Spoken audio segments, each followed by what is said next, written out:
പറയുന്ന UDF ചെയർമാനുമായി ബന്ധപ്പെട്ട ആളുകൾ പറഞ്ഞു അൻവറുമായി നിങ്ങൾ സംസാരിച്ചാൽ ഞാൻ UDF ചെയർമാൻഷിപ്പ് ഞാൻ രാജിവെക്കും. VD സതീശൻ അതെനിക്ക് സഹിക്കാൻ കഴിയില്ല. അതെനിക്ക് എന്റെ അഭിമാനക്ഷത ഉണ്ടാവും. അൻവർ സ്ഥാനാർത്ഥിയാകാൻ സാധ്യതയേറുന്നു.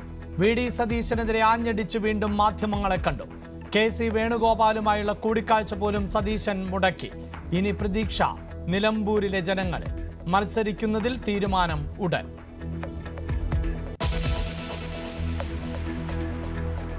ഇടത് സ്ഥാനാർത്ഥി നാളെയെന്ന് MV ഗോവിന്ദൻ. പാർട്ടി പട്ടികയിൽ സ്വരാജ് അല്ലെങ്കിൽ ഷെറോണ. സന്നദ്ധനെന്ന ഷറഫ് അലി ന്യൂസ് 18നോട്.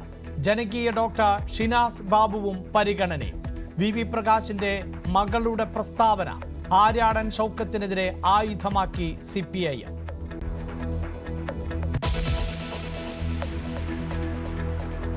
കൊച്ചിയിലെ കപ്പൽ അപകടം സംസ്ഥാന ദുരന്തമായി പ്രഖ്യാപിച്ചു. അപകടം കടുത്ത സാമ്പത്തിക പാരിസ്ഥിതിക ആഘാതം സൃഷ്ടിക്കുമെന്ന ആശങ്ക. എണ്ണ ഒഴുകിപ്പടരുമെന്നും കപ്പൽ അവശിഷ്ടങ്ങൾ കേരള തീരത്ത് വ്യാപിച്ചേക്കാമെന്നും ദുരന്ത നിവാരണ അതോറിറ്റി. കൊല്ലം ശക്തികുളങ്ങരയിൽ തീരത്തടിഞ്ഞ കണ്ടെയ്നർ നീക്കുമ്പോൾ തീപിടിച്ചു.